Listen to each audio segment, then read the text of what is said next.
আমি আপনাদের কাছে জোর হাত দুই হাত তুলে আরজ করব, এই তাসলিমা আক্তার মিলা বর্তমানে এর বাবার 8-10টা গরু ছিল, 4-5টা ছাগল ছিল এবং কিছু সম্পদ ছিল। এই মেয়ের পিছনে সে সর্বশান্ত হয়ে গেছে, গরুগুলো বিক্রি করে হয়ে শেষ, ছাগল কয়েকটা ছিল তাও শেষ, জমি যেগুলো ছিল এই মেয়ের পিছনে তবু সেগুলোও শেষ হয়ে গেছে। এখন বর্তমানে সে সারাদিন মানুষের জমিনে কাজ করে, সারাদিনে যা পয়সা পায় সন্ধ্যেবেলা আসি ওই মেয়ের চিকিৎসা বাবদ এই টাকা দিয়ে ওষুধ নিয়ে আসে।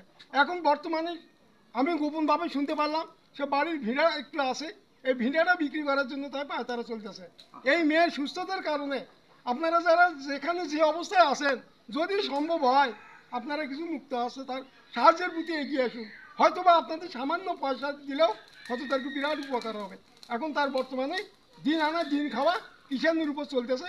এখন তার 2টা ভাই, একটা বাইরে থাকে, সামান্য একটু পয়সা দিয়ে যা চাকরির যা পয়সা পায় তাকে দিয়ে তার সংসার চলে।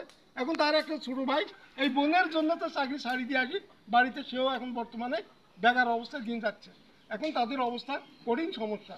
তাই আপনারা যদি পারেন, সম্ভব হয়, দয়া করে আপনারা সবাই এই মিলার জন্য একটু হাত মুক্ত হস্তে দান করুন, যাতে এই মেয়েটা ভবিষ্যতের জন্য আপনার আমার 10টা মেয়ের মতো যেন যে সে সংসার করতে পারে, অথবা চক্ষু ভালো হলে সে যেন লেখাপড়া অংশগ্রহণ করতে পারে।